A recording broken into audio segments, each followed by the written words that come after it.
Jésus, oh Jésus, merveilleux, Jésus, extraordinaire, Jésus, il est fantastique. Jésus, Son nom est Jésus, oh Jésus, il est admirable, Jésus, incomparable. Jésus, Il est là au milieu de nous. Jésus, Oh, oh, oh. oh Jésus, Il est magnifique, Jésus, il est riche en bonté, Jésus, il est lent à la colère. Jésus, Oh, oh Jésus, c'est lui l'agneau immolé qui Jésus, nous a rachetés pour Dieu. Jésus, Son nom c'est Jésus. Jésus, oh Jésus, Au centre de toute chose, c'est toi que je vois, c'est toi que je vois, nous te mettons ici au centre de toute chose. au centre de toute chose, c'est toi que je vois, c'est toi que je vois,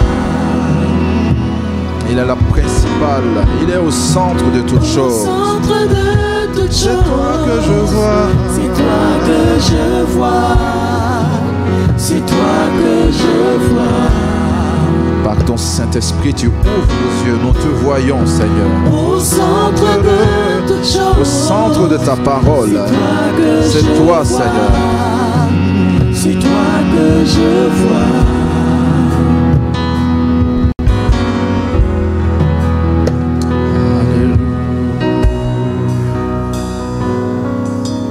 Merci Seigneur.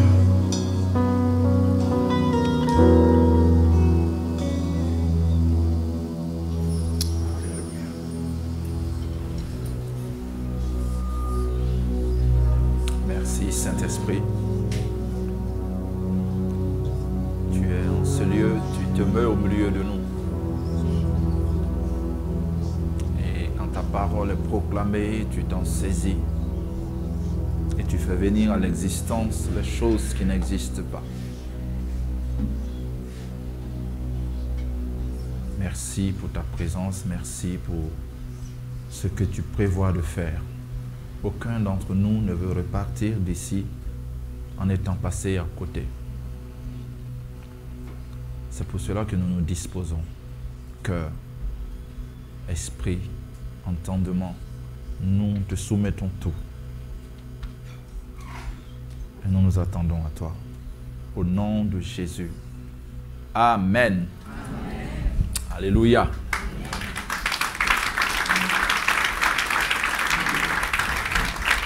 Donc, bienvenue à ce... Pour certains, c'est le deuxième repas. Pour d'autres, c'est le premier repas. C'est du pain céleste que nous allons manger qui va faire du bien à nos corps, à nos âmes, à notre esprit. Donc en entrée, vous aurez la parole de Dieu. Au plat de résistance, des prophéties, des révélations que la parole de Dieu contient. Et en dessert, il y a la foi qui assaisonne tout ça. Alléluia, dis bon appétit à ton voisin. Et ce repas, nous allons le partager aujourd'hui autour de l'épître de Paul à l'église de Corinthe. 1 Corinthiens. Si on avait le temps, si c'était un dîner, un long dîner là, comment on les appelle? Gala. Bon, sans gala dedans, un long dîner. Dîner débat ou bien dîner causerie. On allait lire tous les 16 chapitres d'1 Corinthiens. Parce que tout ce que je veux partager avec vous et qui sont des rappels des choses que nous avons vues dans ce mois se trouve parsemé partout dans l'épître que Paul a faite aux gens de Corinthiens. Quand on dit épître, si vous trouvez que c'est compliqué, dites lettre.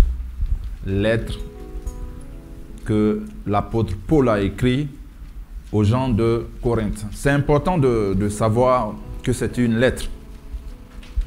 Déjà, ça justifie pourquoi j'aurais voulu qu'on lise les 16 chapitres. Parce que je pense que quand tu envoies une lettre, tu lis pas un paragraphe et puis tu laisses et puis après tu viens. Surtout quand c'est une lettre qui t'a été envoyée par quelqu'un que tu connais, quelqu'un qui est ton père. Parce que c'est ce qui s'est passé.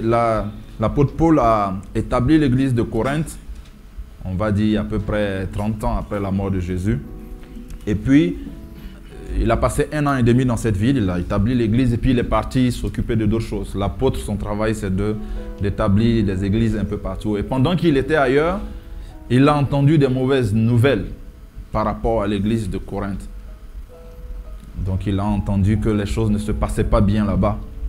Et puis il a reçu aussi du courrier de la part de quelques membres de l'église qui lui posaient des questions qu'ils estimaient existentielles sur le mariage, le divorce, des choses. C'est pour cela que Paul s'est assis, aidé par le frère Sosthène, et il a écrit 16 chapitres. C'est quand même une lettre qu'il faut écrire. Et il a envoyé cette lettre. Donc c'est pour ça que nous devons la lire. Bien sûr, on ne va pas lire les 16 chapitres. À chaque fois, je m'arrêterai là où cela est nécessaire.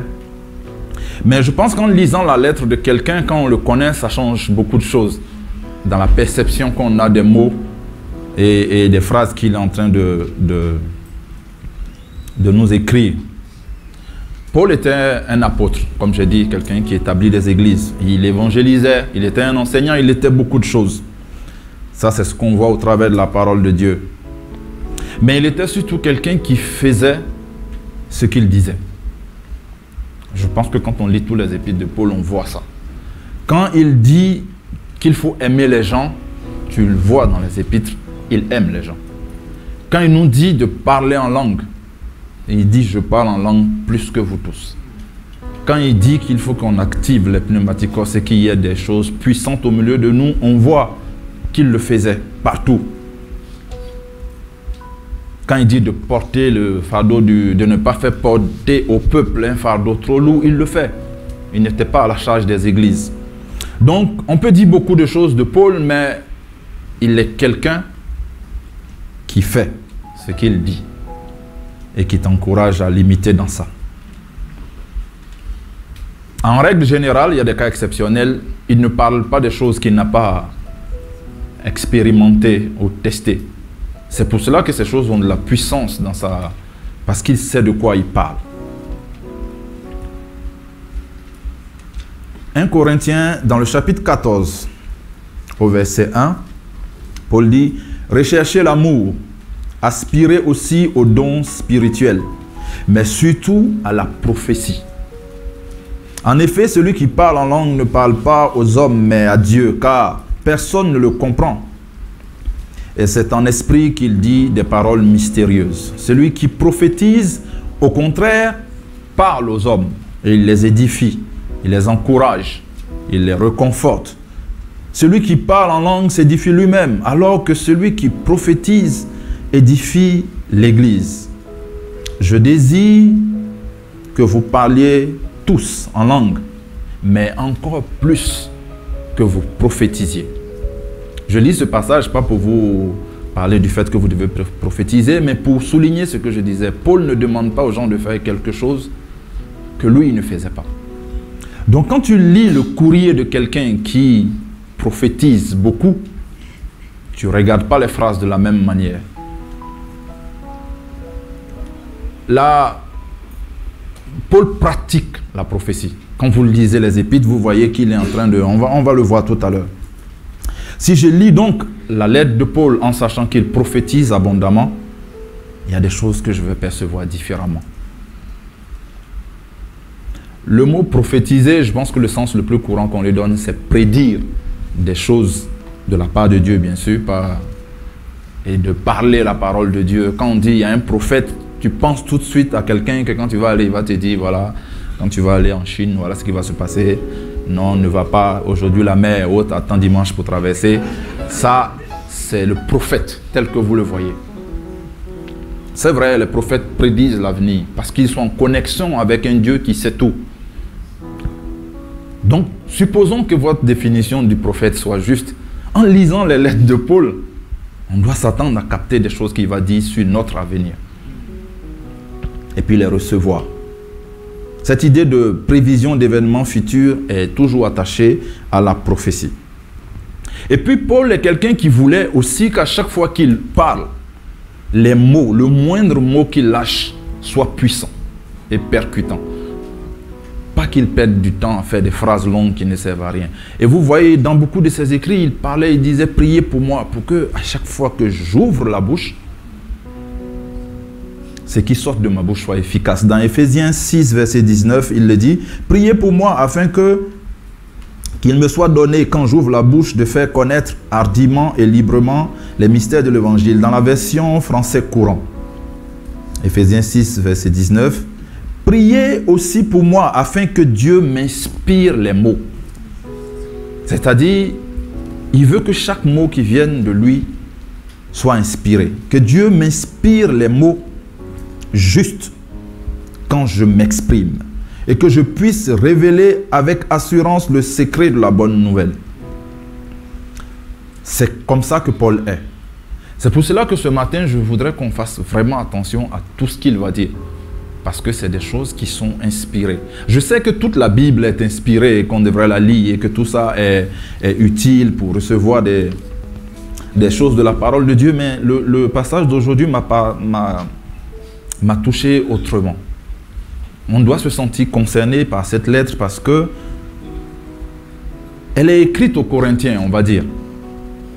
Mais quand on la lit, le premier chapitre, j'aimerais que tu te sentes concerné par ce chapitre-là ce matin. Parce que dans la Bible, il y a quelque chose sur lequel on nous a déjà enseigné ici. On l'a vu dans Apocalypse, quand l'Esprit parle à Jean, l'ange parle à Jean dans Apocalypse, il lui dit, écris aux 7 églises. Et Jean est en train d'écrire, et c'est parsemé partout dans Apocalypse, il dit que celui qui a des oreilles peut entendre quoi? Ce qu'il dit à qui? Aux églises. D'accord? Donc, le Seigneur parle aux églises. C'est ça qui l'intéresse d'abord.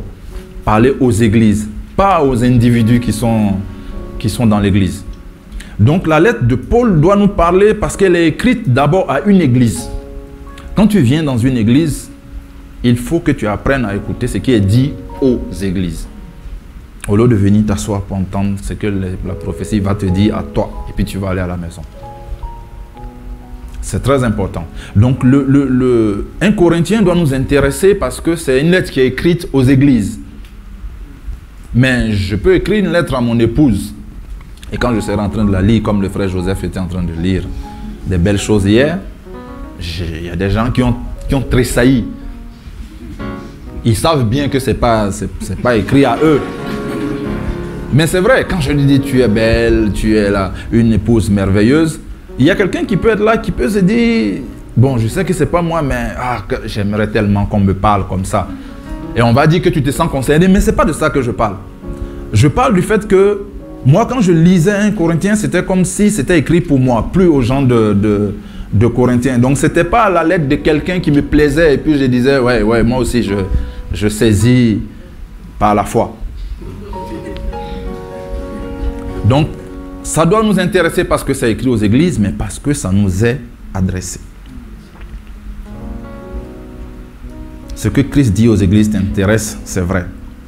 Mais le premier, on peut l'afficher, Corinthiens 1:1, Paul appelé à être apôtre de Jésus-Christ par la volonté de Dieu, et le frère Sostène, ils étaient deux à écrire, à l'église de Dieu qui est à Corinthe. Donc jusque-là, dans son introduction, il dit qu'il écrit à l'église de Dieu qui est à Corinthe. Après, il dit à ceux qui ont été sanctifiés en Jésus-Christ.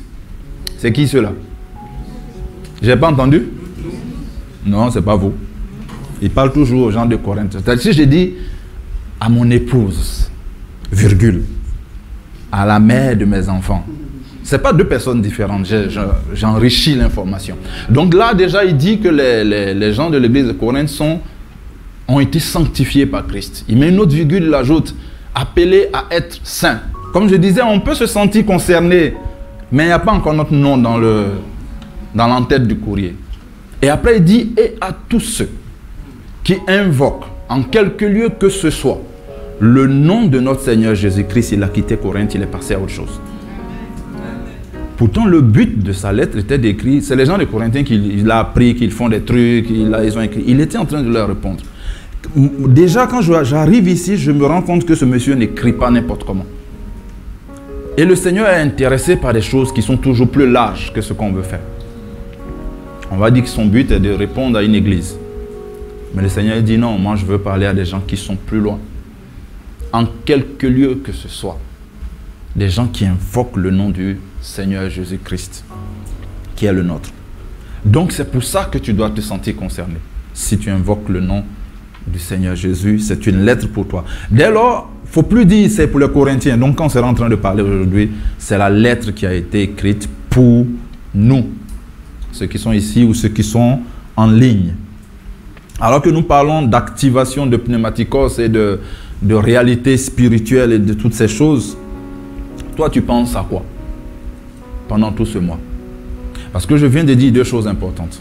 Cette lettre nous concerne parce qu'elle est adressée aux églises et parce qu'elle nous est adressée personnellement. Dans la dimension adressée aux églises, il y a le fait que quand on est dans une saison, je rends grâce au Seigneur parce qu'on est dans une église où je crois, vous le croyez aussi, on ne fait pas les choses au hasard. Il y a une vision à long terme, à moyen terme, à court terme, du mois. Il y a un torrent. Il y a beaucoup d'outils qui sont faits pour nous faire regarder tous dans la même direction. Si tu fais attention à ça, tu vas entendre ce que l'Esprit dit aux églises. Et c'est dans ça que tu vas trouver ce que toi, tu as à faire. Nous sommes l'Église, l'épouse du Seigneur. Quand je veux parler à ma femme et que je lui dis de me faire un repas, je ne parle pas à sa main ou à son pied, qui est un membre de son corps. Nous sommes membres du corps de Jésus. Mais quand il veut parler à son épouse, il parle à son épouse. Si tu peux me faire ta sauce préférée là aujourd'hui, ça serait bien. Après, ses mains s'activent. Son pied et beaucoup d'autres choses qui sont dans son corps s'activent pour être en train de réaliser ce qui a été demandé à l'épouse entière. Mais je ne vais pas parler à son doigt pour lui dire, tu peux me préparer la sauce là parce que je sais que c'est toi qui mets le piment. Et si mon épouse entière même ne veut pas.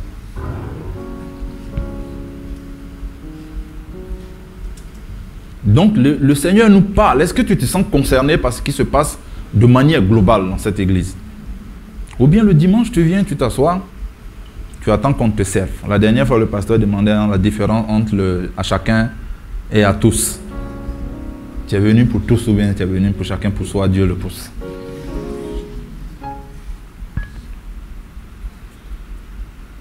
C'est une parole qui est adressée au corps de Christ. Elle doit t'intéresser.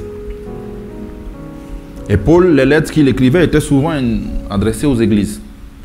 Donc je vous encourage à les lire en regardant autrement. Je lisais un passage qui disait que Paul encourageait les gens à prophétiser. Ça veut dire qu'il prophétisait lui-même. Et en lisant, on trouvait des prophéties. J'en ai trouvé une au début qui m'a fait rester là pendant longtemps. Dans le chapitre 12, verset 1, Paul, appelé à être apôtre de Jésus-Christ, par la volonté de Dieu et le frère Sosthène à l'église de Dieu à Corinthe, à ceux qui ont été sanctifiés en Jésus-Christ, appelés à être saints, à tous ceux qui invoquent en quelque lieu que ce soit le nom de notre Seigneur Jésus-Christ, leur Seigneur et le nôtre.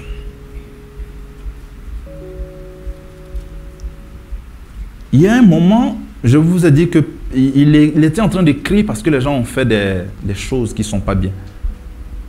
Donc, a priori, c'est une église où il y a des problèmes. Quand on va les citer après, c'est scandaleux, les divisions, de l'immoralité. Il y a un moment même où on dit l'immoralité sexuelle qui est là-bas dépasse ce qu'on rencontre chez les païens. Est-ce que ça, c'est une église à laquelle toi, tu aurais envie d'écrire? Tu vas te dire, c'est même pas une église. Mais il est en train d'écrire et il dit que cette église-là est une église de ceux qui ont été sanctifiés. Est une église des gens qu'il appelle des saints. Des gens qui invoquent en quelque lieu que ce soit. On continue, le 3. Que la grâce et la paix vous soient données de la part de notre Père et du Seigneur Jésus-Christ. Je rends à mon Dieu de continuelles actions de grâce à votre sujet pour la grâce que Dieu qui vous a été accordée en Jésus-Christ. Car en lui, vous avez été comblés de toutes les richesses qui concernent la parole de la connaissance. C'est de ça qu'il parle dans cette église où on dit l'impudicité est au top. Le témoignage de Christ ayant été solidement établi parmi vous, de sorte qu'il ne vous manque aucun don, dans l'attente où vous êtes de la manifestation de notre Seigneur Jésus-Christ.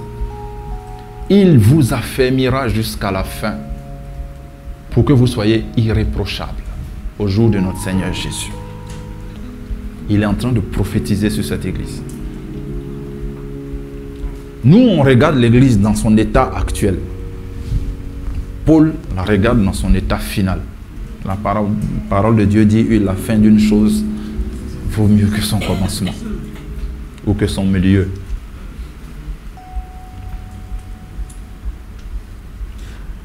Dans la bouche de Paul, même une salutation, parce que là, il est dans la salutation pour la lettre, il est dans la partie qu'on appelle salutation. Paul fait des prophéties sur les gens. Donc, si tu penses que Paul te parle à toi, tu lis ça différemment.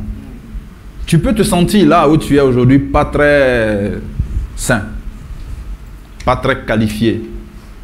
Mais Paul est en train de dire des choses puissantes par prophétie sur ta vie. C'est pour cela qu'il faut que tu les saisisses. C'est écrit sous inspiration et ça fait la différence. Ça a traversé le temps, ça a été écrit il y a 2000 ans. Moi, quand je lisais ça, je disais, Seigneur, je ne veux plus écrire un chant qui va être un tube de l'été. Et puis l'été prochain, c'est passé. Je ne veux plus faire ça. Il a écrit quelque chose qui, il y a longtemps, au moment où il était en train d'écrire, le Seigneur lui a dit, mets une phrase dans la phrase qui dit à tous ceux qui invoquent pour que dans 2000 ans, quelqu'un soit assis à Casablanca, ils se disent que ça c'est pour moi. Et que ça lui fasse exactement le même effet que ça a fait à ceux qui étaient à Corinthe. Exactement. C'est ce que il y a des chants comme ça. Ça ne se démode pas. La maman aime chanter, les mamans nous sort des chants et on dit, ah maman, d'une certaine époque, hein. Ce que le Seigneur a dit ne se démode pas et ne perd pas de puissance. Le type de français qui est utilisé peut être différent. Quand on lit les anciens hymnes d'une certaine époque, il y avait un français qui correspond. Mais ça n'a pas changé. Et moi, je ne veux plus faire ça. Dis à ton voisin, il ne faut pas faire ça. Il ne faut pas composer un truc, je parle parce que je suis dans la louange et l'adoration. Non, les tubes d'été, il faut que ça s'arrête. Même quand je prie pour quelqu'un, même quand je donne des conseils à quelqu'un, même quand quoi que je fasse, il faut que ça ait du poids. Il faut que ça traverse le temps. C'est de cela qu'il s'agit. Est-ce que tu veux faire quelque chose qui compte? Quelque chose qui traverse le temps, qui garde la même efficacité, d'âge en âge, comme une simple salutation de Paul. Il faut que tu travailles. Je vous l'ai dit par le Saint-Esprit, mais ce n'est pas ça. Il faut que tu laisses le Saint-Esprit t'inspirer pour écrire les choses. Il y a un moment toujours dans Corinthiens où il parle de la prédication et il dit que la prédication que les gens voient comme la folie est une arme puissante, efficace. C'est pour ça qu'il ne joue pas avec. Quand il prêche, chaque mot qu'il va envoyer, c'est comme si on met entre votre main une arme redoutable. C'est quelque part parce qu'on vous fait confiance, vous avez une certaine maturité. Mais vous ne pouvez pas vous amuser à tirer n'importe où, envoyer les balles parce que vous pouvez faire des dégâts collatéraux. Alors que le Seigneur veut que vous utilisiez ça pour faire mouche à chaque fois que vous tirez. Bon, on est dans l'introduction. Les difficultés de l'église de Corinthe étaient nombreuses. Parce que Il parle de division. C'est la première chose dans le chapitre 1 à partir du verset 11. Car mes frères, j'ai appris à votre sujet par les gens de Chloé qu'il y a des disputes au milieu de vous. C'est une chose qu'il a apprise. Dieu merci, il y a longtemps que je fréquente les églises. J'ai dit fréquenter parce que ma maman nous a envoyé à l'église depuis qu'on est petit. J'ai habité chez les pasteurs. J'ai côtoyé les hommes de Dieu, comme on dit, pendant longtemps. Je vous assure que des fois, à la fin, tu es en train de te dire, non, c'est... Comme les Ivoiriens disent, il n'y a pas son bon. Ces histoires de division, ces histoires de palabres, Et puis ça fait peur parce que tu te dis, là, je suis en train de m'approcher de la tête des hautes personnalités. Et puis, j'entends ça, vaut mieux être un bon frère perdu dans la masse. C'est vrai. Et là, il dit qu'il a appris qu'il y a la division au milieu d'eux. Chapitre 3, verset 3. Parce que vous êtes encore charnels. Ça, c'est un problème qu'il souligne là-bas. En effet, puisqu'il y a parmi vous de la jalousie, des disputes, n'êtes-vous pas charnels et ne marchez-vous pas selon l'homme? Il parle aussi de l'indiscipline et du désordre qu'il y a là-bas, notamment dans l'exercice des réalités spirituelles, des dons spirituels, même dans la Sainte Seine. Il parle de l'immoralité sexuelle, dont je vous parlais tout à l'heure. Dans le chapitre 5, il s'arrête sur ce problème-là. Je lis un passage, verset 1. On entend dire généralement, c'est une affaire généralisée, qu'il y a parmi vous de l'impudicité, et une impudicité telle qu'elle ne se rencontre même pas chez les païens. C'est au point où l'un de vous a la femme de son père. Et vous êtes enflé d'orgueil. Et vous n'avez pas été plutôt dans l'affliction, afin que celui qui a commis cet acte fût ôté du milieu de vous. Moi, j'ai envie de m'arrêter. Je dis à Pierre, à Paul, mais c'est ça, c'est une église à laquelle tu dois écrire. Même. Une église où les gens sont pires que les païens. Paul me dit, regarde cette église. Parce qu'on dit, c'est plus les Corinthiens, c'est nous. Qu'est-ce que tu vois? Moi, je me dis, je vois des frères qui sont jaloux. Je vois des gens qui se calomnient. Je vois des gens qui font l'impudicité. Je vois des gens dans l'impureté. Il te dit, non, moi, je ne vois pas ça. On l'a déjà vu dans sa salutation. C'est d'ailleurs pour ça qu'il a placé ça avant de commencer à parler des choses qui le peinent et qui sont mauvaises. Il voit ce que nous allons devenir et il prophétise sur nous. Et moi, j'ai dit amen à beaucoup de ces prophéties.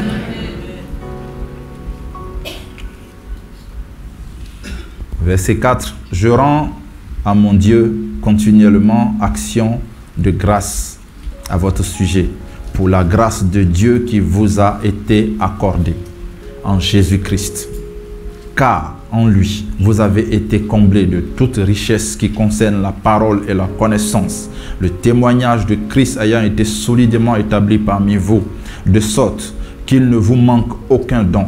Dans l'attente où vous êtes des manifestations de notre Seigneur Jésus-Christ, il vous affermira aussi jusqu'à la fin, pour que vous soyez irréprochables au jour de notre Seigneur Jésus-Christ. Vous savez ce qu'on va faire? On va le relire et on va mettre à la place de vous des jeux.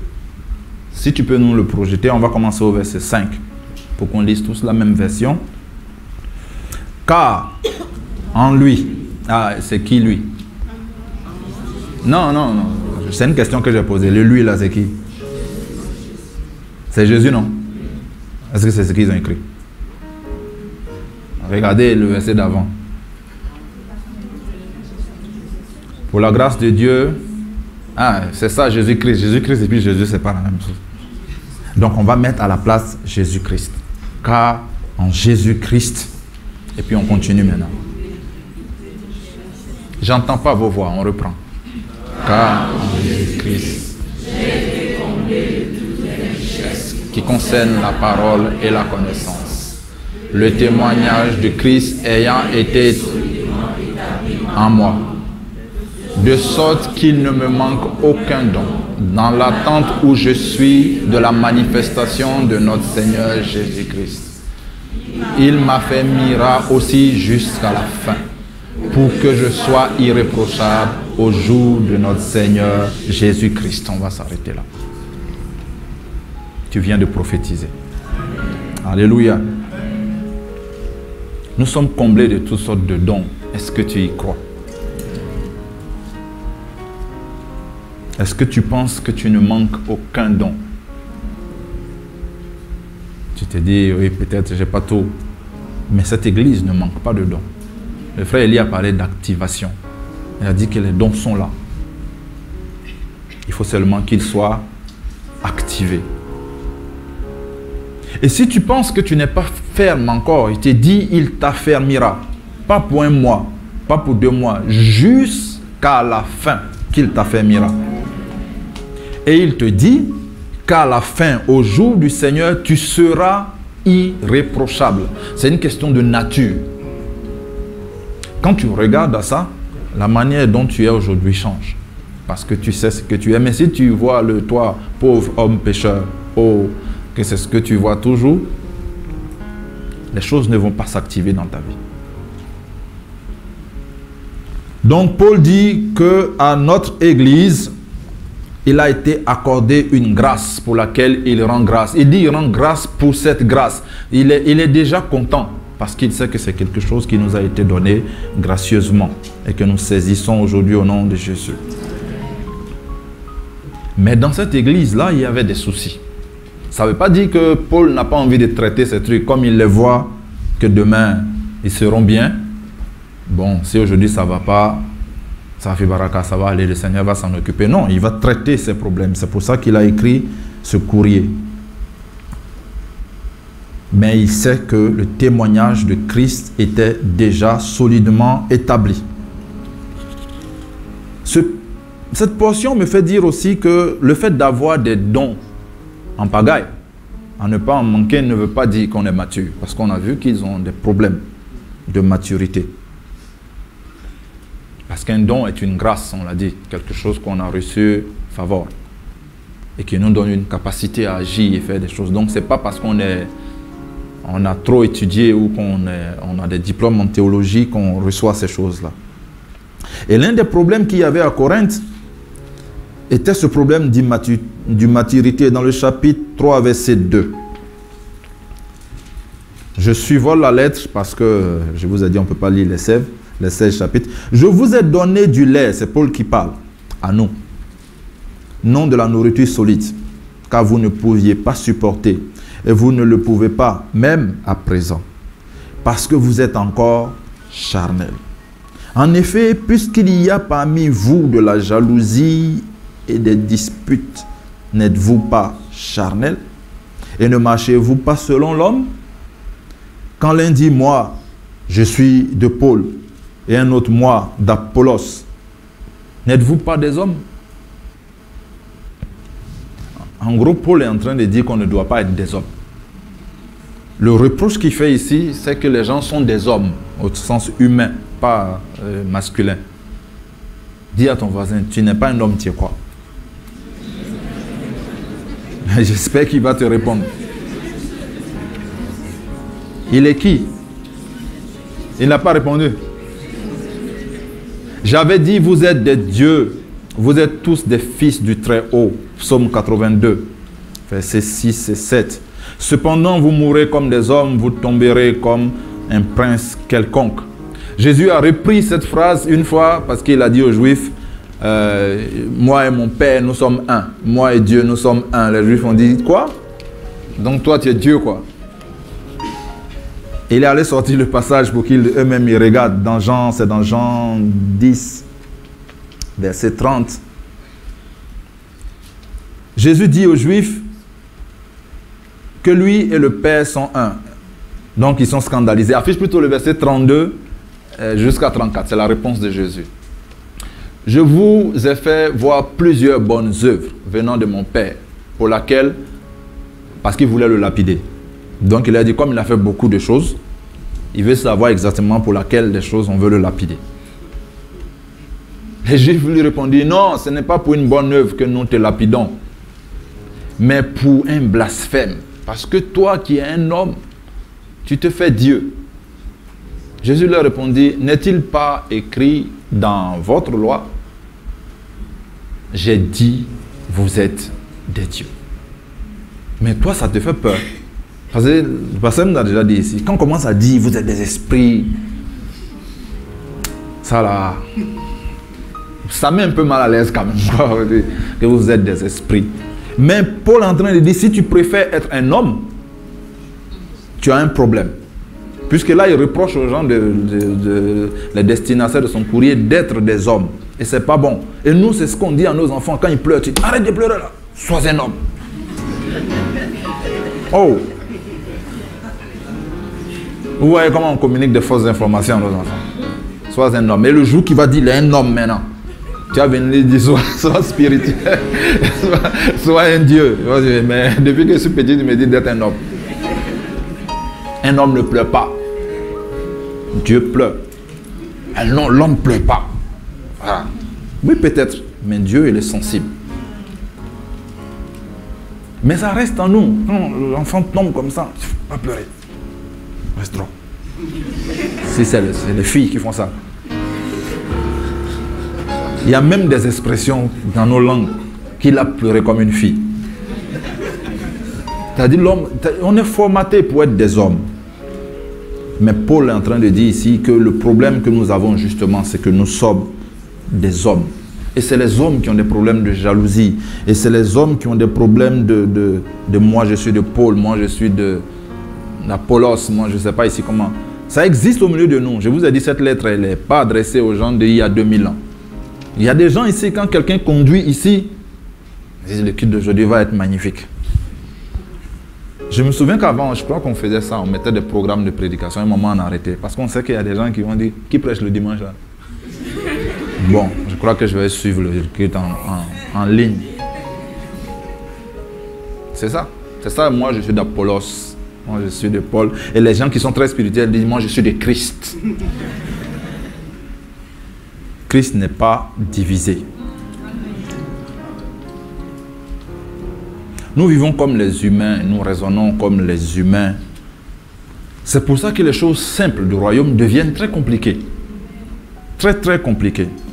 Récemment, il y a une sœur avec qui je parlais. Elle était assez agitée. Je lui demandais, on devait avoir un entretien simple, mais je voyais qu'elle n'était pas à l'aise. Je lui ai dit, qu'est-ce qui s'est passé? Elle venait de voir le pasteur. Et donc je lui ai dit, mais est-ce que tu peux me dire pourquoi tu as vu le pasteur? Elle m'a dit que oui, là actuellement, je suis épuisé, fatigué par les trucs de marée, comment on appelle, pas marée de nuit, sirène des eaux, des choses comme ça, que ça la fatigue. Tu vois qu'elle en a marre, qu'elle est venue pour parler de ça avec le pasteur. Et puis, je lui ai dit, oui, mais qu'est-ce que les pasteurs t'ont dit? Ils m'ont dit de lire la Bible et puis de prier. C'est comme ça qu'elle m'a sorti la réponse. Je lui ai dit, mais apparemment, cette réponse ne te satisfait pas. Elle a été honnête, elle m'a dit non. Comme Naaman, je croyais que le prophète sortirait, qu'il lèverait la main, qu'il citerait le nom de toutes les sirènes des eaux, s'il y en a beaucoup, et qu'il les attacherait, et qu'il me dirait, voilà, du sel va saupoudrer dans ta maison et autres. C'est ça. Non, elle ne m'a pas dit ça. Hein. Par exemple, vous me dites en bon là. Je ne sais pas ce qu'elle m'a dit. Mais c'est ça. Je lui ai dit, tu trouves que c'est trop simple ça? Elle m'a dit oui. L'évangile est une puissance de Dieu. Si nous, on ne te donne pas ça, on ne va rien te donner d'autre. Maintenant, si tu veux dans un endroit où on te vend l'eau bénie au kilo, tu ne peux pas.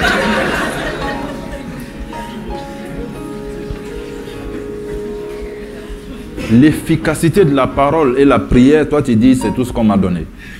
Qu'est-ce que je vais faire avec ça? Revenons dans notre texte. Chapitre 1, verset 8.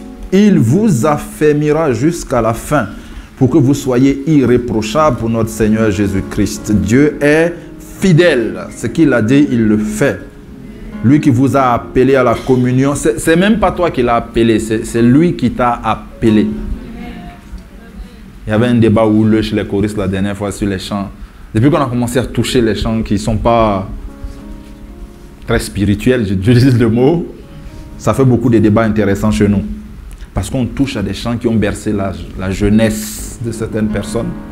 Et quand on leur dit que ce chant n'est pas spirituel, est-ce que, c'est-à-dire on commence à justifier l'écrivain du chant, on dit non, je pense qu'il voulait dire... Il y a ce chant-là, qui était, je cherchais partout, personne. Il y a d'autres personnes qui ont été choquées aussi, c'est ça? Pourquoi le pasteur dit que ce n'est pas spirituel? C'est comme ça qu'on trouve Jésus. On cherche partout, partout. On cherche. Personne. Non. Le Seigneur dit, si vous me cherchez, vous me trouverez. Tu invoques son nom, il répond. Sinon, ça veut dire que pour trouver Jésus là, c'est difficile. Donc quand quelqu'un trouve Jésus facilement et puis tu dis, tu es allé, ils ont prié pour toi. Dis oui, c'est tout ce qu'ils ont prié seulement. Non, moi je ne suis pas sûr que ça va fonctionner. Parce qu'on est habitué à chercher, fouiller, tourner en rond. Il y avait des frères ici, quand on faisait, c'est mon histoire avant, quand ils viennent pour dire, rends-nous ton témoignage de conversion. Et qu'ils écoutent des témoignages des gens qui disaient, moi avant, vraiment, on était mauvais. On a fait. Je me rappelle d'une sœur qui nous a fait trop rire. Elle dit, moi qu'est-ce que je vais dire? C'est-à-dire, il faut qu'elle trouve quelque chose qui était mauvais. Puisqu'on a dit, il faut que tu dises ce que tu étais avant et puis ce que tu es devenu après. Elle a dit, quand on était petit, on partait voler dans les champs. Je lui ai dit, bon, c'est vrai que c'était... Mais il ne faut pas vouloir nous montrer que tu étais faussement mauvais. Parce qu'on a pensé que non, ça doit être toujours difficile. Mais Paul voyait au-delà de toutes ces choses, ce que nous sommes. Ce que nous serons est plus important que ce que nous sommes aujourd'hui. Et cela doit mettre en nous de l'espérance. C'est ce qui fait que le diable ne peut plus venir te tromper pour dire qu'il n'y a rien, on ne peut rien faire pour toi. Tu es tombé trop de fois, tu ne vas plus te relever. C'est faux. C'est important. Il nous affermira jusqu'à la fin. Mais revenons quand même à ces choses que le Paul n'aimait pas beaucoup. À partir du verset 10.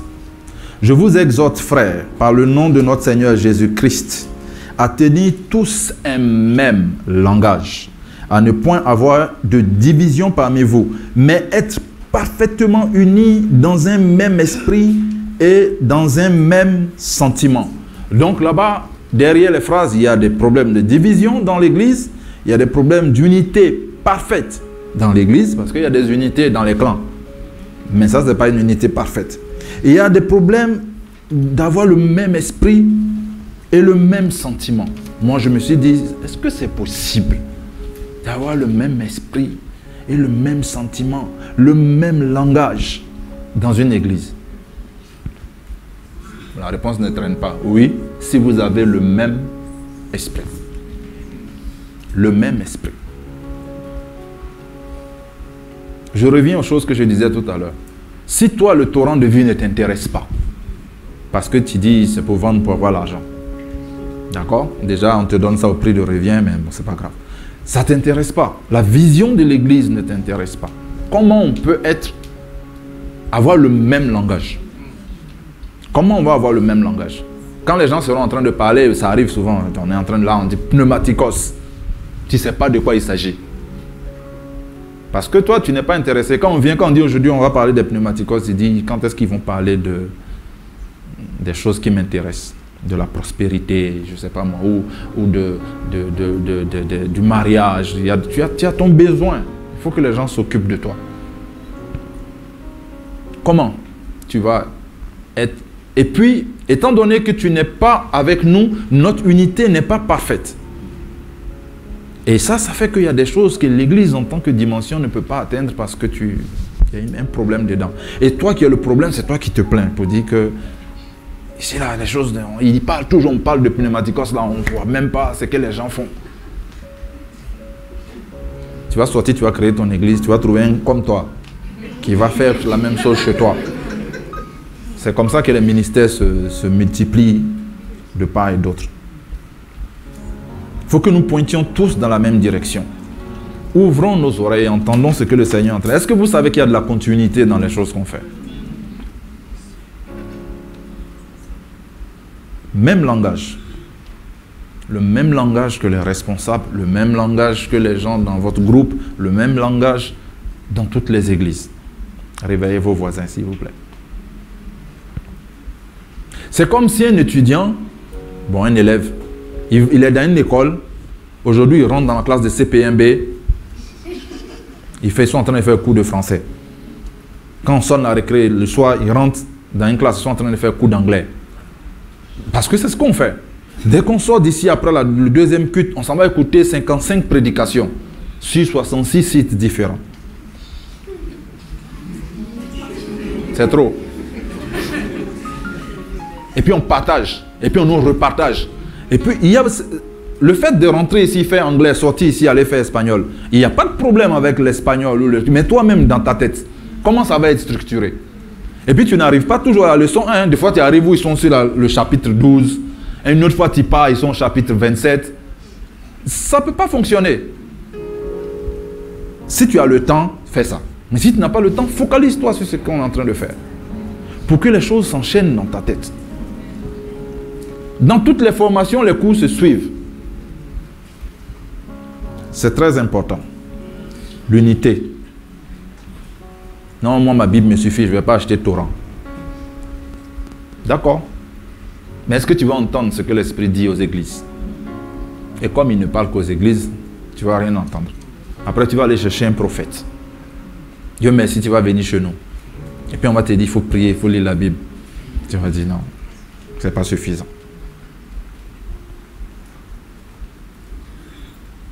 Lisons à partir du verset 11 dans la version Semeur.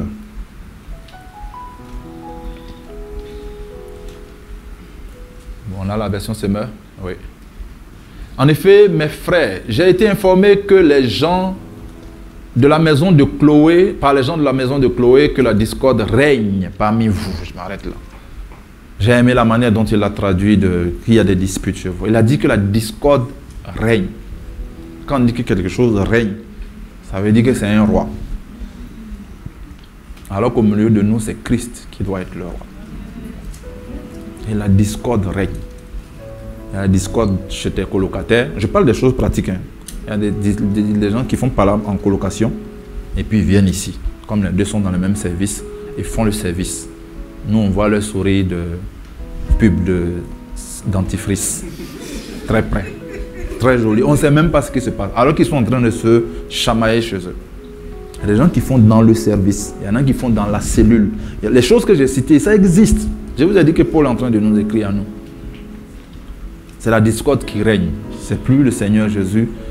Des fois, c'est une discorde entre toi et d'autres, des personnes d'une autre communauté.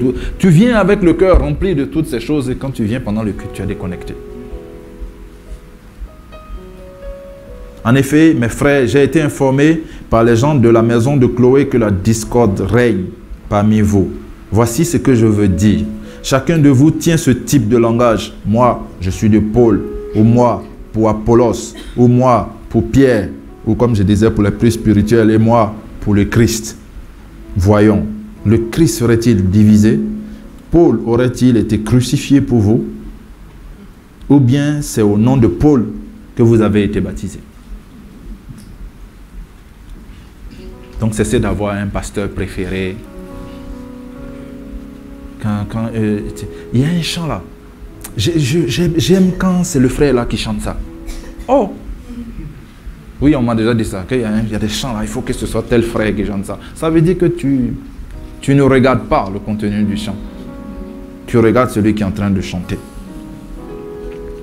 Il y a beaucoup de problèmes que Paul souligne, je ne vais pas trop m'attarder dessus. Il parle de problèmes de sagesse humaine qui prévaut dans l'Église. On veut régler les problèmes spirituels comme on les règle dans le monde, à la façon du monde. Il parle de ceux qui jugent les autres. Ils disent que les Corinthiens étaient au point où ils se convoquaient les uns les autres au tribunal pour aller régler leurs problèmes. Il a dit déjà, vous ne devriez pas vous convoquer parce que vous savez pardonner. Mais en plus, quand vous vous convoquez, vous n'allez même pas chez un frère de l'église, quelqu'un qui est dans la même vision que vous. Vous sortez, vous allez au tribunal chez un païen qui n'a qu'à vous juger. Il a parlé de ce problème, il a parlé de ceux qui sont orgueilleux. Je pense que vous allez pouvoir aller lire tous ces trucs, il faut lire tout. Il parle des problèmes d'immoralité sexuelle, on l'a déjà vu. D'indifférence au mal. Les gens qui sont là, les gens font mauvais à côté d'eux, mais bon, moi, en tout cas, moi, ça va. Hein. Moi, le Seigneur et moi, c'est au top. De manque de pardon, de désordre dans l'exercice des dons spirituels, j'ai parlé de ça. Tout ça, ça se trouvait à l'église de Corinthe, tout ça se trouve ici. Et puis, l'une des sources de tout ça, c'est qu'ils sont charnels. Il l'a dit, ils sont charnels, ils sont charnels. Bon, la question que je pose à Paul, qu'est-ce qu'on doit faire? On n'est pas être charnel, on doit faire quoi? On doit être spirituel, on va dire. Mais même spirituel, là, ça posait problème à Corinthe. Chapitre 12, verset 1. Version Semeur. On l'a lu plusieurs fois dans ce mois, ce passage. J'ai aimé la manière dont c'est Semeur, ça? Oui.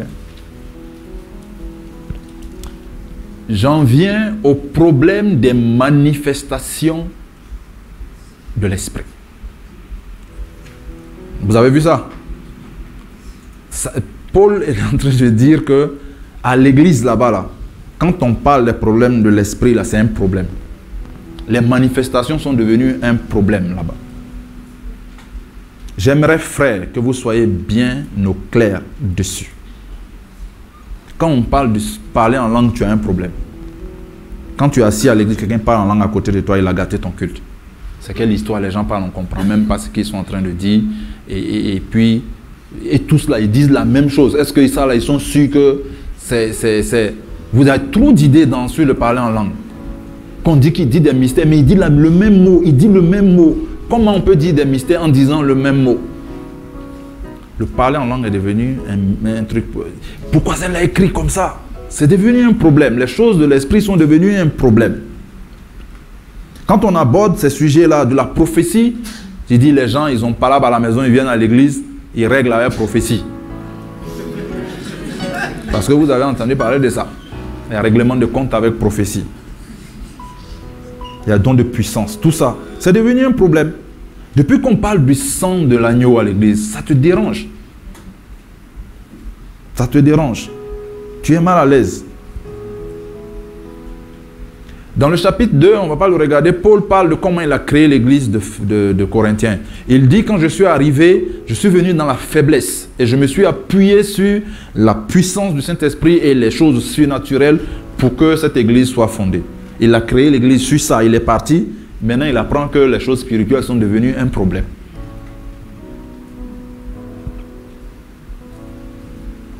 Parce que les gens ont tordu, les gens ont mal interprété. Est-ce que c'est une raison pour que nous mettions le Saint-Esprit en quarantaine? Tu as créé trop de problèmes, là pour le moment, on va te ranger le temps que les gens... Si on continue à lire ça, bascule dans la version parole vivante. Lui, il n'a pas utilisé le mot problème, mais...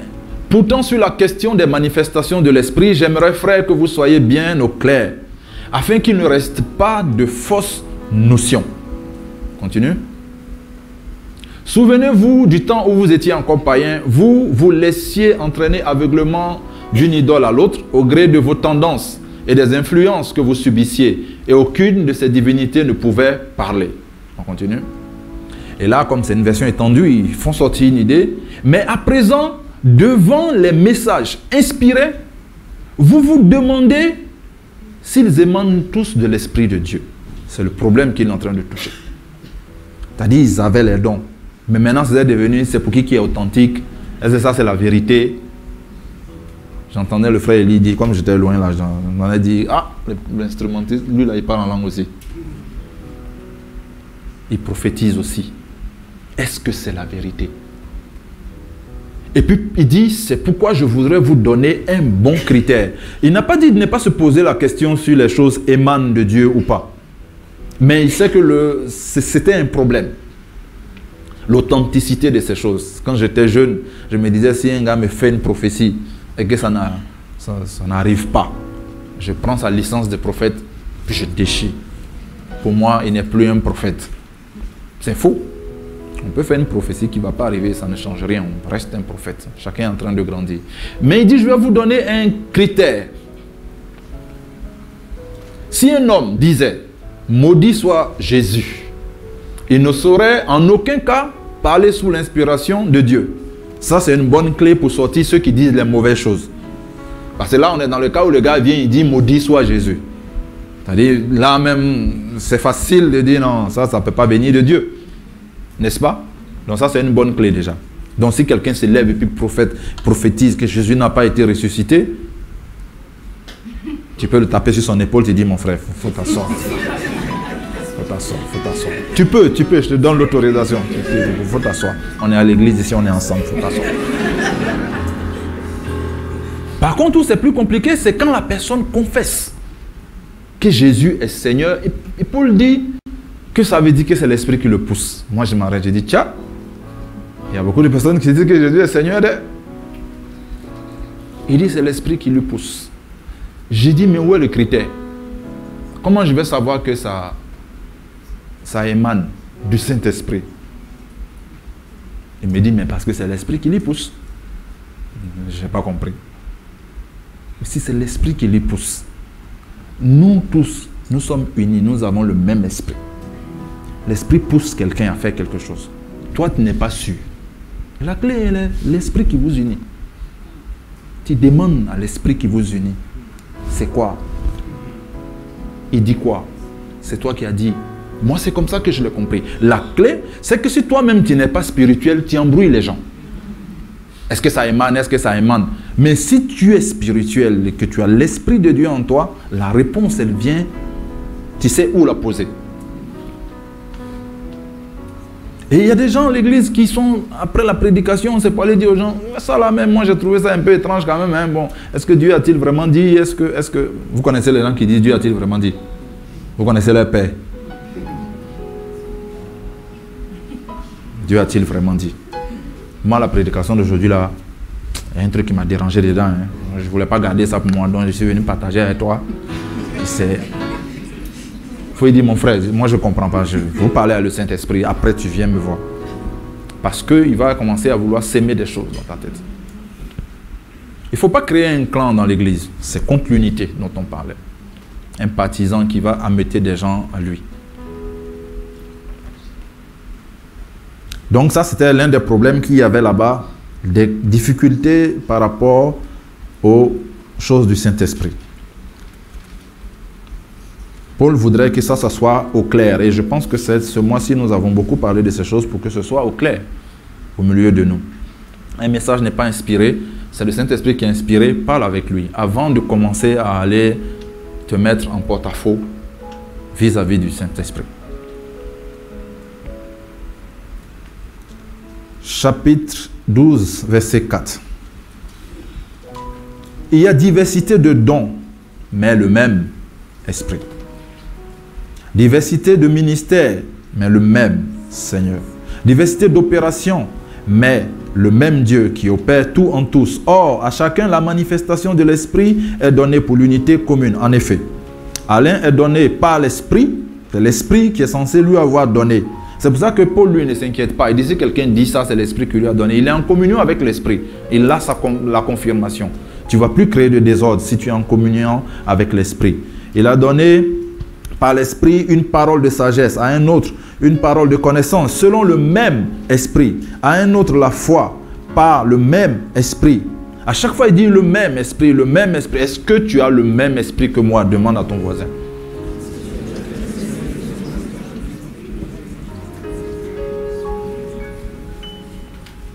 Est-ce que vous lui faites confiance? Faites confiance au Saint-Esprit. Un seul et même Esprit qui opère toutes ces choses, les distribuant à chacun en particulier comme il le veut. Des fois, mes enfants viennent, il y a un qui vient me dire, je veux un yaourt à des heures où on n'a pas le droit de prendre le yaourt. Et puis tu lui dis, il faut prendre le yaourt parce que tu es fatigué. Et puis l'autre voit. Et puis comme il sait qu'il y a une règle générale dessus, il vient. Est-ce que c'est toi qui as dit à celle-là de prendre le yaourt à des heures où on n'est pas censé prendre le yaourt? Il n'ajoute pas ça, mais c'est ça que la question veut dire. C'est la même chose. Est-ce que c'est Saint-Esprit, c'est toi qui as dit à celui-là de dire ça? Tu peux aller vers lui et vous expliquera tout. La question était sur les manifestations. Donc, la réponse est, on a le même esprit, ne vous inquiétez pas. Si quelqu'un parle et qu'il n'est pas inspiré par le Saint-Esprit, vous le saurez. Parce que vous avez le Saint-Esprit. Dans cette église aussi. Et puis après, quand Paul a fini de parler de tous ces problèmes qu'il y a dans l'église, de toutes ces difficultés qui sont liées au comportement humain, il leur dit d'être spirituel. Que ça va régler le problème de la chair. Et puis les gens lui disent comment on va être spirituel. Et il y a trop de personnes spirituelles au milieu de nous. C'est un problème. Il a dit, vous avez l'esprit. Il leur donne cette solution. Et puis, il les encourage à aspirer. 1 Corinthiens est truffé de rechercher l'amour. Aspirer, verset 14. Chapitre 14, verset 1. Aspirer aux dons spirituels, mais surtout à la prophétie. Chapitre 14, verset 12. Vous de même, puisque vous aspirez aux dons spirituels, cherchez à posséder avec abondance ceux qui édifient l'Église. 1 Corinthiens 14, 39. Ainsi donc, frères et sœurs, aspirez aux dons de prophétie et n'empêchez pas de parler en langue. Et un autre sur lequel je vais m'arrêter un peu, 1 Corinthiens 12, 31. Aspirez aux dons les meilleurs. Et il ajoute ceci. Je vais vous montrer une voie par excellence. Paul dit, après avoir enseigné les dons spirituels aux gens, qu'il y a une voie, pas la voie parler, le chemin. Qu'il y a une voie par excellence, une voie infiniment supérieure aux choses dont il vient de parler. Et il commence ce que les gens appellent l'hymne à l'amour. Si je parle les langues des hommes, là il commence à décrire la voie qui est au-dessus des manifestations du spirituel et de ces choses.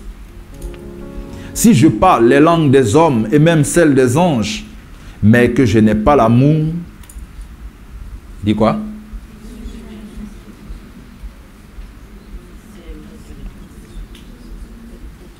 Si j'ai des dons de prophétie, la compréhension de tous les mystères, de toute la connaissance, si j'ai même toute la foi jusqu'à transporter les montagnes, mais que je n'ai pas l'amour, en fait, il s'agit d'être quelque chose. Il n'a pas dit « je n'ai rien ».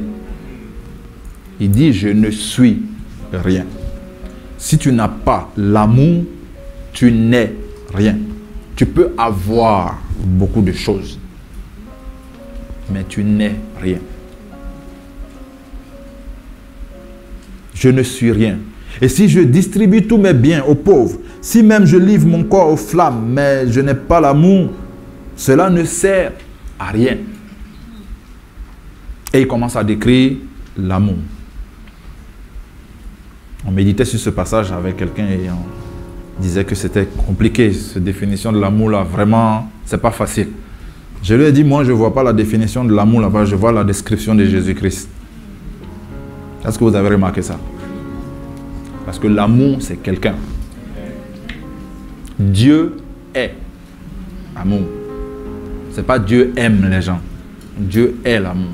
Et Jésus-Christ est amour. Regardez, on va lire. L'amour est patient.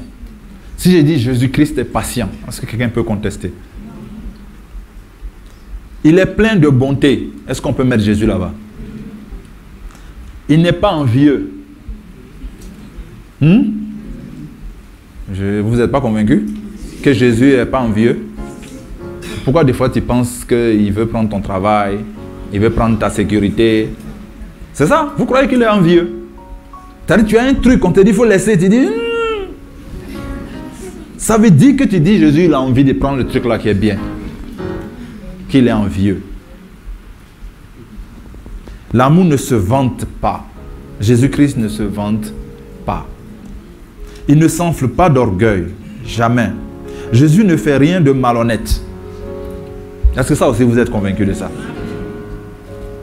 Des fois on a serré le poing contre le Seigneur parce qu'on trouve que ça là, ce qu'il vient de faire là, c'est pas normal.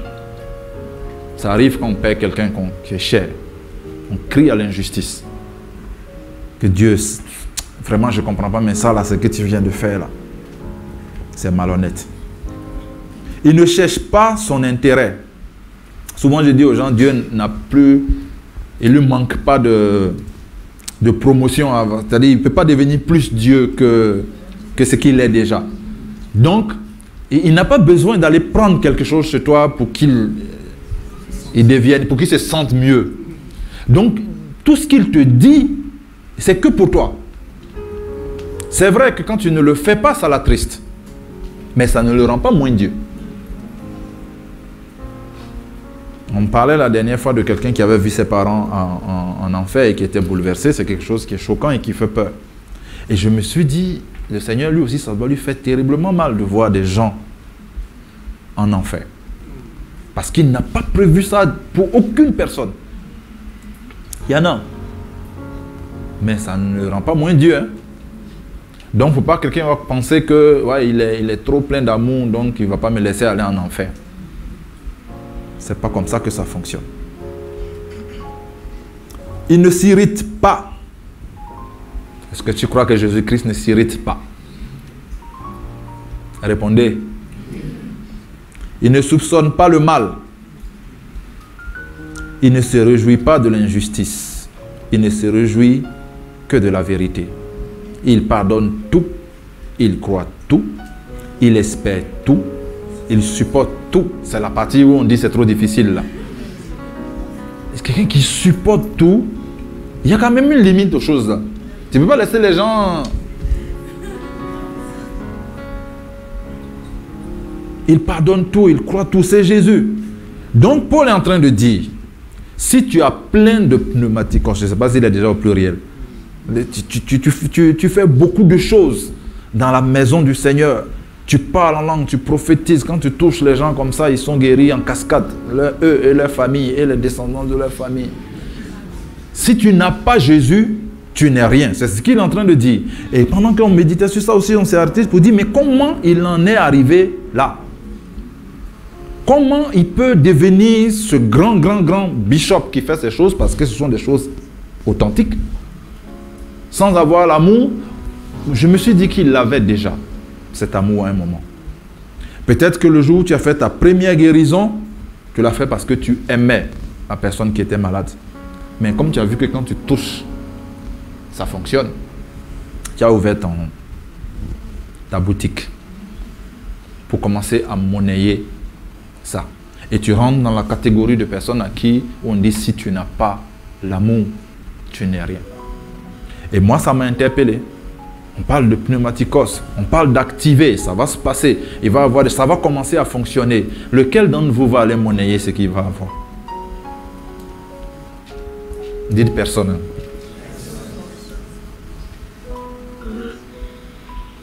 Comment on peut en arriver là? À prophétiser, à avoir toutes ces connaissances et ne pas avoir l'amour. Parce qu'on a mis Jésus quelque part, à côté. Nous devons avoir Jésus. Et j'aime la fin du truc. L'amour ne meurt jamais. Jésus ne meurt jamais. L'amour ne meurt jamais, qu'est-ce que ça veut dire? Ça veut dire que quand tu es découragé à un moment et que tu dis, moi le Seigneur ne m'aime plus, tu sors le passage. L'amour ne meurt jamais. Si avec ta femme, tu sens que c'est devenu froid, ça ne marche plus, l'amour ne meurt jamais. C'est très fort parce que toutes les autres choses passent, mais ça ne change pas. Donc l'amour de Jésus-Christ pour toi est le même. Il ne va pas changer. C'est toi qui t'éloignes. Papa nous a enseigné sur ça. Il ne s'éloigne pas. C'est nous, on va se chercher et puis on revient. Il est le même. Son amour ne meurt jamais. Est-ce que ça encourage quelqu'un ce matin? Est-ce que ça n'encourage pas quelqu'un ce matin? Il y a des gens qui sont automatiques à dire Amen. Quel que soit ce que tu dis. L'amour de Jésus pour toi n'est pas mort. Il ne va pas mourir demain. Il ne va pas mourir après-demain. Éternellement, il ne va pas mourir. Et ce n'est pas que pour toi. C'est pour les gens qui sont autour de toi. C'est pour les gens de ta famille. Tu peux t'appuyer sur ça et puis prophétiser. Et puis te lever de la situation où tu es. Parce que l'amour ne périt jamais. Et Paul dit que ça, c'est la voie par excellence.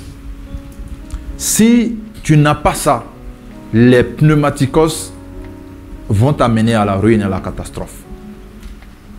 Permettez-moi de prendre l'exemple de l'ancien Élie en informatique. L'amour serait, si je veux faire un équivalent, le système d'exploitation que vous avez dans votre matériel. Si vous avez un téléphone, Samsung, c'est l'Android qui est dedans. Si vous avez Apple, c'est l'iOS. Si vous avez un ordinateur, c'est Windows 10. Vous savez, si tu n'as pas le système d'exploitation, tu as beau avoir du matériel surpuissant, ça ne donne rien. Ça ne va pas marcher. C'est ça. C'est l'amour qui va préparer l'espace où le Saint-Esprit va te prendre par la main et puis commencer à agir avec efficacité. Est-ce que quelqu'un veut les choses dont nous avons parlé dans ce mois-ci, toutes ces choses, pratiquer la présence de Dieu, avoir prophétisé, guérir les gens, plein de choses qui devaient être notre partage. Si tu n'as pas l'amour, ça ne va pas fonctionner. Si tu te dis, mais moi, je ne sais pas comment je vais avoir l'amour, on t'a dit que l'amour est une personne. L'amour, c'est Jésus-Christ. Et Jésus-Christ, il a dit, je suis en vous jusqu'à la fin du monde. Le Saint-Esprit en toi, il ne te manque aucun don. Nous l'avons lu au départ. Aucun don. Maintenant, il faut que tu les actives. Il faut déjà que tu acceptes qu'il ne te manque aucun don. Et il faut que tu les actives. Et tu vas les manifester parce que Dieu te les a donnés pour que tu puisses les manifester. Mais sans amour, ce n'est pas la peine. Ce n'est pas la peine d'agir.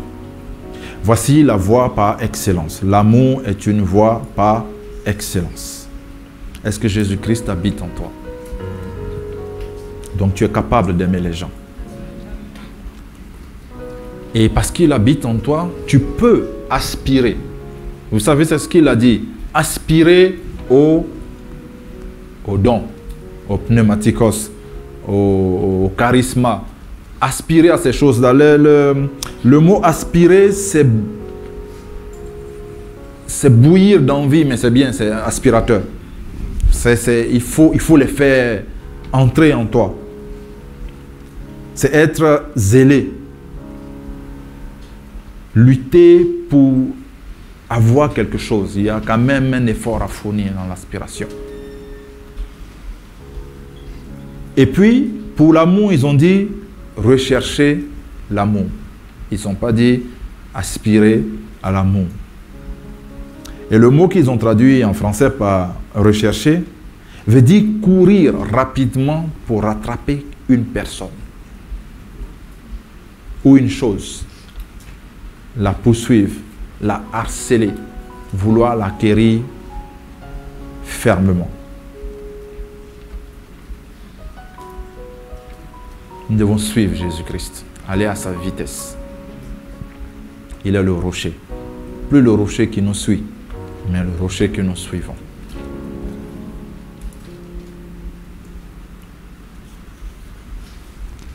Nous allons donc prendre un moment pour prier par rapport à ces différents points. J'ai noté quelques sujets importants. Nous avons cité des problèmes qu'il y avait dans l'église de Corinthe. Nous avons parlé de division, de jalousie, d'indiscipline, d'immoralité et de toutes ces choses, d'orgueil, d'indifférence des uns et des autres. Si à un certain moment tu t'es senti concerné ou impliqué plus ou moins dans ces choses, je pense qu'on doit tous s'arrêter et demander pardon au Seigneur pour lui dire que je suis devenu un point faible dans ton église.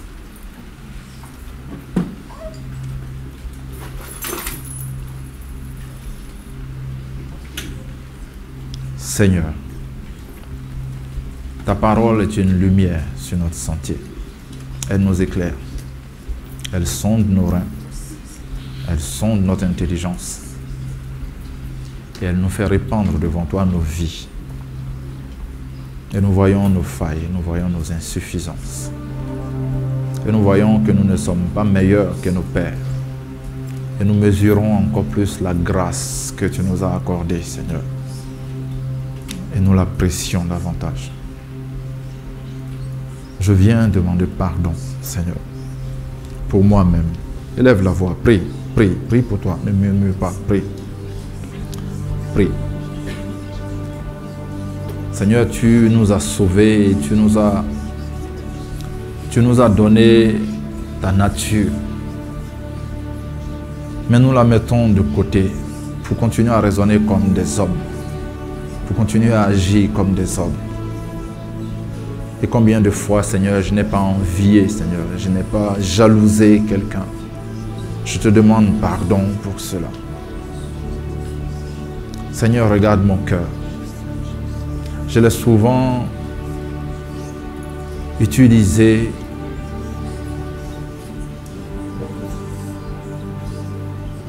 pas comme tu t'y attendais, Seigneur, alors que tu habites en moi. J'ai négligé les conseils de ton esprit, les avertissements qu'il me donnait, alors que je me comportais d'une manière charnelle. J'ai coupé la connexion qu'il y avait entre moi et lui. Je te demande pardon pour cela.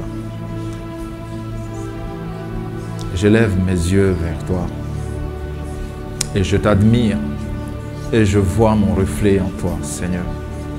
Et je vois que je te ressemble et que j'ai tes capacités et que j'ai le pouvoir que tu avais d'aimer mes ennemis, Seigneur, et que j'ai le pouvoir que tu avais de pardonner à tous ceux qui m'ont offensé et que j'ai le pouvoir de me contenter, Seigneur, d'être dans la joie, quelle que soit la circonstance où je suis, quel que soit ce qu'il y a autour de moi. C'est ce que je suis. Et c'est ce que ton esprit me rappelle, Seigneur, quand je m'approche de toi. S'il te plaît, Saint-Esprit, donne-nous d'être conscients de ta présence en nous tous les jours pour pouvoir vivre enfin cette vie à laquelle tu nous appelles. Tu as dit dans les passages que nous avons lus, il ne nous manque aucun don. Nous proclamons qu'il ne nous manque aucun don, Seigneur. Dans cette assemblée, dans les assemblées des frères qui nous suivent dans d'autres villes ou qui sont les internautes qui sont là, il ne nous manque aucun don. Il ne nous manque aucun don. Prenons conscience de cela. Oh, il ne nous manque aucun don, Seigneur. Tous les dons que nous avons classifiés de puissance, de connaissance, de révélation, il ne manque aucun de ces dons. La difficulté n'est pas leur présence ou leur absence au milieu de nous. Nous voulons les appliquer, nous voulons les mettre en œuvre, Seigneur. Pas ici dans cette église, mais là dehors quand nous sortons. Il ne nous manque aucun don parce que tu nous les as donnés. Seigneur, nous voulons être la prolongation de ce que tu faisais ici. C'est pour ça que tu nous as choisis, que nous continuions cette œuvre. Et ce que tu étais, c'était cette personne qui marchait dans les rues et qui avait compassion et qui guérissait des gens. Même des gens qui n'avaient pas donné leur vie au Seigneur. Tu n'hésitais pas, Seigneur, d'abord à les guérir, à les soulager. Tu mangeais avec les gens de conditions mauvaises, Seigneur. Tu étais avec eux, tu les aimais. Et tu veux que nous fassions la même chose, que nous continuions à prolonger ta passion sur cette terre. C'est pour cela que tu m'as donné ton esprit, pour que j'aille partout dans le monde. Je veux être comme ça, Seigneur, que je n'hésite pas à prier. Seigneur, l'ancien Élie le disait, pour un collègue, Seigneur, poussé par ton esprit, que je n'ai pas honte de manifester ces choses que tu as mis en moi. Je veux les activer. Je veux les mettre en œuvre. Au nom de Jésus-Christ. Nous allons prier. J'ai dit au début que Paul faisait ce qu'il avait à faire avec le Saint-Esprit, ce qui donnait de l'efficacité. L'efficacité à une simple salutation. Je ne sais pas ce que tu fais exactement dans cette église, mais sache que tu peux le faire d'une manière surnaturellement efficace. Je ne sais pas comment tu vois le service dans lequel tu es. Mais sache que tu peux placer une chaise et puis elle peut bouleverser la vie de quelqu'un. Sache que tu peux dire bonjour à quelqu'un et cela peut changer le cours de sa vie parce que tu le fais par le Saint-Esprit qui est en toi. Prions, demandons au Saint-Esprit de nous amener dans cette dimension-là. Amène-nous dans cette dimension-là, Seigneur. Seigneur, que tout ce que nous faisons ait du poids. Que tout ce que nous faisons soit authentique. Que tout ce que nous faisons soit fait comme si tu le faisais toi-même au travers de nous. Quand nous posons les mains, quand nous donnons des conseils, Seigneur, quand nous faisons une prédication, Seigneur, toutes ces choses au quotidien, quand nous rendons un service au travail, quand nous bouclons un rapport, quand nous faisons, nous concluons une vente, Seigneur, quand nous préparons un examen, quand nous soignons un malade, Seigneur, quoi que nous fassions, Seigneur, dans la vie de tous les jours, qu'il y ait ta touche, Seigneur, quelque chose qui fait la différence, quelque chose qui fait la différence, Seigneur, dans notre manière de faire. Quoi que nous fassions, que ton nom soit glorifié, parce que ton Saint-Esprit nous amène à ce niveau-là. C'est ce que je veux. Je te prie, Seigneur, pour tous les professionnels qui sont ici. Seigneur, qu'ils aient une marque, un sceau particulier que tu leur as donné. Je te prie pour tous les étudiants qui sont ici. Seigneur, que leur manière de se comporter soit différente. Que quand ils passent dans un endroit, ils laissent un souvenir qui perdure dans le temps à cause de ce qu'ils étaient. À cause de ce qu'ils étaient. À cause de ce qu'ils étaient. Ils avaient l'amour, Seigneur, et que les gens le voient. Qu'on parle d'eux en ces thèmes-là. Il était ici, maintenant qu'il est parti, il y a quelque chose qui manque. Il était ici, maintenant qu'il est parti, quelque chose a changé. Il n'était pas là, mais quand il est venu, les choses ont changé. C'est ce que nous voulons entendre, Seigneur, de toutes ces personnes qui sont ici. Parce qu'ils sont des outils entre tes mains. Parce qu'ils sont des outils entre tes mains. Je suis un outil entre tes mains. Je suis un outil entre tes mains, Seigneur. Là où tu m'as placé, dans l'environnement où je suis, je veux marquer, Seigneur. Je veux marquer de ton empreinte indélébile, Seigneur. Que les gens s'en souviennent. Qu'en me regardant, les gens viennent demander que devons-nous faire et que je puisse leur apporter une réponse, celle que tu as préparée pour eux. Merci, Saint-Esprit. Au nom de Jésus. Alléluia. Prions pour l'unité au sein de nos églises, de cette église, de toutes les églises de TPV. Prions pour l'unité. Vous savez, nous devons prier pour que nous-mêmes, nous ne soyons pas une faille dans l'unité. Nous devons prier aussi pour que les circonstances et les choses qui arrivent ne créent pas de fissures au milieu de nous. Prions pour une unité parfaite que l'Esprit donne. Nous avons le même esprit. Nous avons le même esprit. Seigneur, nous avons le même esprit en nous. Nous avons ton esprit, Seigneur, l'esprit du Dieu vivant, l'esprit qui nous lie les uns aux autres, l'esprit qui fait de nous des frères et des sœurs, l'esprit, Seigneur, qui nous parle dans les prédications, l'esprit qui nous explique quand nous lisons ta parole, l'esprit qui nous fait comprendre les choses qui manquent, l'esprit qui donne un sens à ce que nous faisons, le même esprit, ton Saint-Esprit. C'est pour cela que nous pouvons être unis. Nous pouvons avoir une unité parfaite comme celle que tu veux, Seigneur. Une unité parfaite comme celle que tu attends de nous, afin que nous puissions agir comme un seul homme, Seigneur. Que quand les PSP se rencontrent et qu'ils prient, leur unité soit parfaite et que leur prière d'accord soit efficace. Seigneur, quand des groupes se rassemblent pour prier, que leur unité soit parfaite, qu'ils se mettent en accord pour que tu te manifestes, Seigneur, puissamment. Quand nous ne comprenons pas quelque chose, quand nous avons des points de désaccord, Saint-Esprit, nous voulons apprendre à nous tourner vers toi. À nous tourner vers toi et toi seul.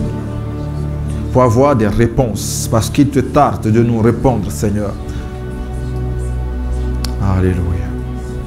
Si tu as des problèmes avec tout ce qui est manifestation du Saint-Esprit, si cela te dérange, si tu n'es pas à l'aise avec ces choses,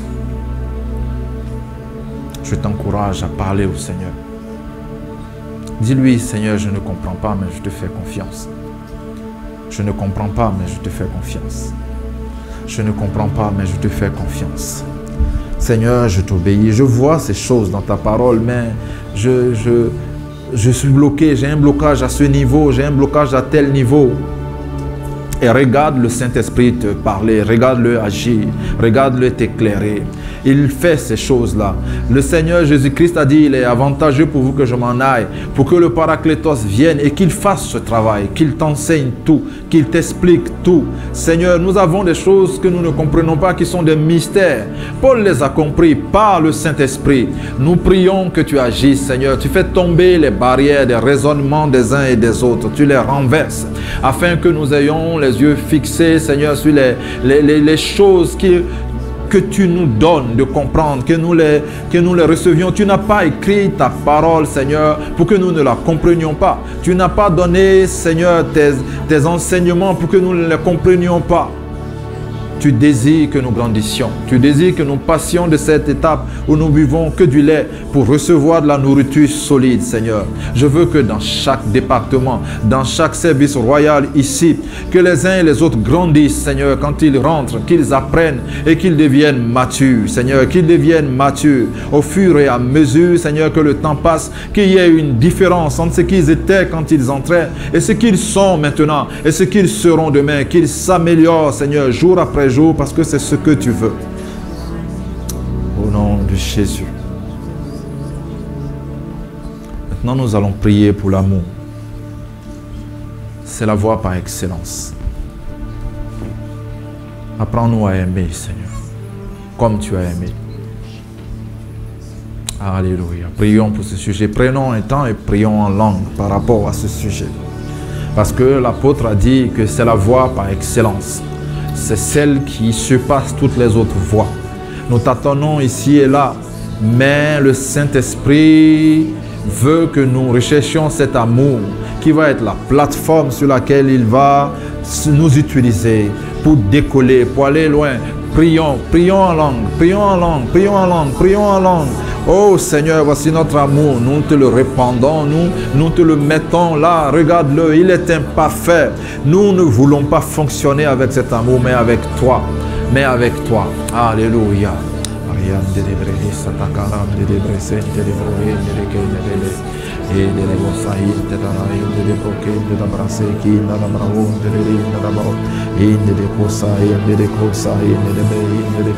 Il est possible d'aimer comme toi. Il est possible d'aimer comme toi. Il est possible d'aimer comme toi, Seigneur. Il n'y a pas de choses que nous ne pouvons pas surmonter. Il n'y a pas de choses que nous ne pouvons pas surmonter. Il n'y a pas de barrière que nous ne pouvons franchir. Il n'y a pas de porte que ton amour ne peut pas ouvrir, Seigneur. Il n'y a pas de blessure que ton amour ne peut pas cicatriser. Il n'y a pas de déchirure qu'il ne peut pas réparer. Ton amour restaure. Ton amour travaille en nous. Ton amour nous fait grandir. Il ranime la joie que nous avons perdue, Seigneur. Oh, merci pour cet amour puissant. Merci pour cet amour puissant. Merci pour cet amour puissant qui se manifeste. Merci pour cet amour puissant qui se manifeste au milieu de nous, jour après jour. Il est visible, Seigneur. Il nous fait porter des fruits visibles de tous, Seigneur. Merci parce que tu ranimes la compassion des uns et des autres, Seigneur. Cet amour qui nous pousse à prier avec foi. Cet amour qui nous pousse à nous lever et à agir. Qui libère les libéralités au milieu de nous. C'est cet amour. C'est cet amour qui fait que nous intercédons avec efficacité. C'est cet amour qui fait que nous cherchons ta face et que nous cherchons des paroles pour prophétiser autour de nous. C'est cet amour qui fait que nous sommes préoccupés et que nous mettons à genoux pour chercher la connaissance et débloquer certaines situations. C'est cet amour, Seigneur, qui nous amène à vivre les choses que tu as prévues que nous vivions spirituellement. Je te prie pour mon cœur, qu'il soit rempli de ton amour. Seigneur, je veux te laisser agir. Je veux laisser cet amour déborder. Je veux laisser cet amour déborder. Je veux le laisser inonder. Qu'elle coule du sein de nous, Seigneur, comme un fleuve, Seigneur. Qu'elle coule en abondance autour de nous. Et le monde voit qu'il y a une différence entre notre façon d'aimer. Parce que les gens aiment dans le monde. Ils aiment ceux qui les aiment. Ils aiment ceux qui leur rendent service. Mais nous, Seigneur, nous aimons comme tu as aimé. D'un amour éternel et armé sans limite. D'un amour sans frontières. D'un amour qui ne fait pas de différence. Merci pour cet amour. Au nom de Jésus. Prions pour nos familles. Prions pour nos familles. S'ils sont chrétiennes ou s'ils ne le sont pas, que nous soyons un facteur qui permet la diffusion de l'amour de Christ dans nos familles. Prions, prions, prie pour qu'il y ait de l'amour entre tes enfants. Prie pour qu'il y ait de l'amour entre tes parents. Prie pour qu'il n'y ait pas de division. Que les problèmes d'héritage, les problèmes d'accusation, toutes ces choses qui déchirent les familles disparaissent au profit d'un amour que le Christ donne. S'ils ne sont pas chrétiens, que tu sois la personne par laquelle l'amour rentre dans cette famille. Au nom de Jésus-Christ. Merci Seigneur parce que tu le fais. Gloire à ton nom Seigneur.